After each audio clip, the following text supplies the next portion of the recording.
जय श्री कृष्णा मित्रों, आप सभी पर ईश्वर की कृपा बनी रहे, आपका जीवन खुशियों से भरा रहे और आपके परिजन स्वस्थ रहें। आइए इन्हीं शुभकामनाओं के साथ इस वीडियो की शुरुआत करते हैं। अध्याय प्रथम, श्लोक संख्या 31। निमित्तानि च पश्यामि विपरीतानि केशव, न चाश्रेयो अनुपश्यामि हत्वा स्वजन्माहवे। अर्थात अर्जुन ने कहा, हे कृष्ण, मुझे तो केवल अमंगल के कारण ही दिख रहे हैं। इस युद्ध में अपने ही स्वजनों का वध करने में मुझे कोई अच्छाई नहीं दिखाई देती। यहाँ भाव यह है, अपने अधैर्य के कारण अर्जुन युद्ध भूमि में खड़े रहने में असमर्थ थे और अपने मन की इस दुर्बलता के कारण उसे आत्मविस्मृति हो रही थी। भौतिक वस्तुओं के प्रति अत्यधिक आसक्ति के कारण मनुष्य ऐसी मोहमयी स्थिति में पड़ जाता है। श्रीमद् भागवत में भी कहा गया है, भयम द्वितीया विनिवेशितः स्यात्। ऐसा भय तथा मानसिक असंतुलन उन व्यक्तियों में उत्पन्न होता है जो भौतिक परिस्थितियों से ग्रस्त होते हैं। अर्जुन को युद्ध भूमि में केवल दुखदायी पराजय ही प्रतीत हो रही थी। वह शत्रु पर विजय पाकर भी सुखी नहीं होगा। निमित्तानि विपरीतानि शब्द महत्वपूर्ण है। जब मनुष्य को अपनी आशाओं में केवल निराशा दिखती है तो वह सोचता है, मैं यहाँ क्यों हूँ। प्रत्येक प्राणी अपने में तथा अपने स्वार्थ में रुचि रखता है, उसकी किसी भी परमात्मा में रुचि नहीं होती। मनुष्य का वास्तविक स्वार्थ तो विष्णु या कृष्ण में निहित है। जीव इसे भूल जाता है, इसीलिए उसे भौतिक कष्ट उठाने पड़ते हैं। अर्जुन ने सोचा कि उसकी विजय केवल उसके शोक का कारण बन सकती है। अध्याय 1, श्लोक संख्या 32। न कांक्षे विजयं कृष्ण न चा राज्यं सुखानि च, किं नो राज्येन गोविंद किं भोगैर्जीवितेन वा। अध्याय 1, श्लोक 33। येषामर्थे कांक्षितं नो राज्यं भोगा सुखानि च, ता इमे अवस्थिता युद्धे प्राणां त्यक्त्वा धनानि च। अध्याय 1, श्लोक संख्या 34। आचार्याः पितरः पुत्राः तथैव च पितामहः, मातुलः श्वशुरा पौत्राः श्यालाः सम्बन्धिनस्तथा। अध्याय 1, श्लोक संख्या 35। एतान् हन्तुमिच्छामि धृतोऽपि मधुसूदन, अपि त्रैलोक्य राज्यस्य हेतोः किं नु मही कृते। अर्जुन कहते हैं, हे श्री कृष्ण, मैं किसी प्रकार की विजय, राज्य या सुख की इच्छा नहीं रखता हूँ। हे गोविंद, हमें राज्य, सुख अथवा इस जीवन से क्या लाभ, क्योंकि जिन सारे लोगों के लिए हम उन्हें चाहते हैं वे ही इस युद्ध भूमि में खड़े हैं।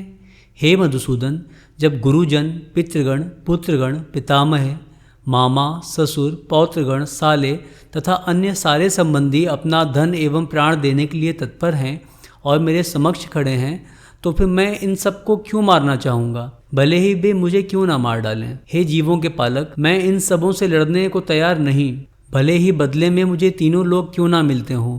इस पृथ्वी की तो बात ही छोड़ दें। यहाँ भाव यह है कि अर्जुन ने भगवान कृष्ण को गोविंद कहकर संबोधित किया, क्योंकि वे गौों तथा इंद्रियों की समस्त प्रसन्नता के विषय हैं। इस विशिष्ट शब्द का प्रयोग करके अर्जुन संकेत करता है कि कृष्ण यह समझें कि अर्जुन की इंद्रियां कैसे तृप्त होंगी, किंतु गोविंद हमारी इंद्रियों को तुष्ट करने के लिए नहीं हैं। हाँ, यदि हम गोविंद की इंद्रियों को तुष्ट करने का प्रयास करते हैं तो हमारी इंद्रियां स्वतः तुष्ट होती हैं।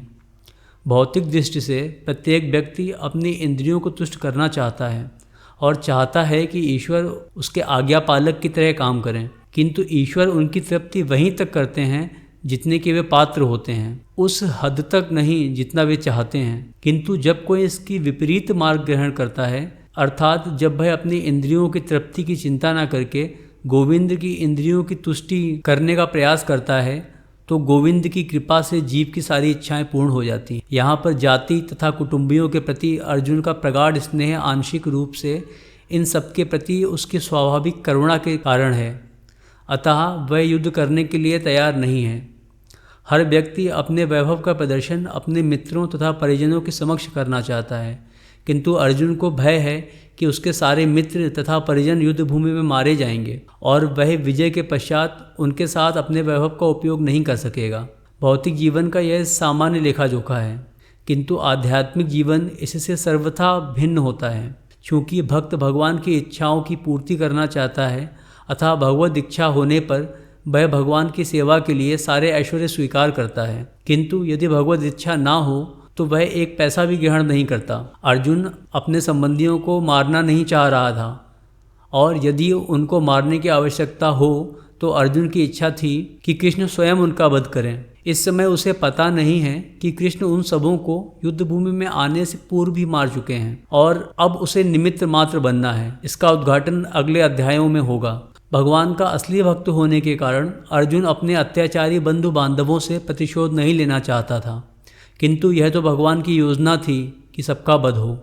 भगवत भक्त दुष्टों से प्रतिशोध नहीं लेना चाहते, किंतु भगवान दुष्टों द्वारा भक्त के उत्पीड़न को सहन नहीं कर पाते। भगवान किसी व्यक्ति को अपनी इच्छा से क्षमा कर सकते हैं, किंतु यदि कोई उनके भक्तों को हानि पहुंचाता है तो वे क्षमा नहीं करते। इसीलिए भगवान इन दुराचारियों का वध करने के लिए उद्यत थे, यद्यपि अर्जुन उन्हें क्षमा करना चाहता था। अध्याय प्रथम, श्लोक संख्या 36। निहत्य धार्तराष्ट्रान्ना का प्रीति स्याज्जनार्दना पापमेवाश्रयेदस्मान् हत्वैतान् आततायिनः। अर्थात भला धृतराष्ट्र के पुत्रों को मारकर हमें कौन सी प्रसन्नता मिलेगी? यदि हम ऐसे आतताइयों का वध करते हैं तो हम पर पाप ही चढ़ेगा। यहाँ तात्पर्य यह है कि वैदिक आदेशानुसार आतताई 6 प्रकार के होते हैं। विष देने वाला, घर में अग्नि लगाने वाला, घातक हथियार से आक्रमण करने वाला, धन लूटने वाला, दूसरे की भूमि हड़पने वाला और पराई स्त्री का अपहरण करने वाला। ऐसे आतताइयों का तुरंत वध कर देना चाहिए, क्योंकि इनके वध से कोई पाप नहीं लगता। आतताइयों का इस तरह वध करना किसी सामान्य व्यक्ति को शोभा दे सकता है, किंतु अर्जुन कोई सामान्य व्यक्ति नहीं है।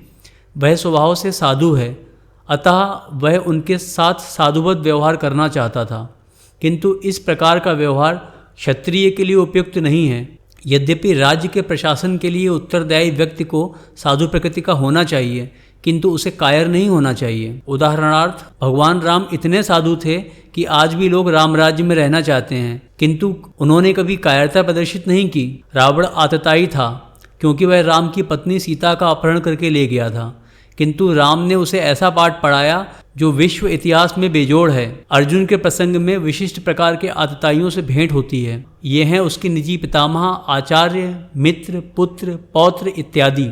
इसीलिए अर्जुन ने विचार किया कि उनके प्रति वह सामान्य आतताइयों जैसा कटु व्यवहार ना करे। इसके अतिरिक्त साधु पुरुषों को तो क्षमा करने की सलाह दी जाती है। साधु पुरुषों के लिए ऐसे आदेश किसी राजनीतिक आपातकाल से अधिक महत्व रखते हैं। इसीलिए अर्जुन ने विचार किया कि राजनीतिक कारणों से स्वजनों को मारकर वह अपने जीवन तथा शाश्वत मुक्ति को संकट में क्यों डाले।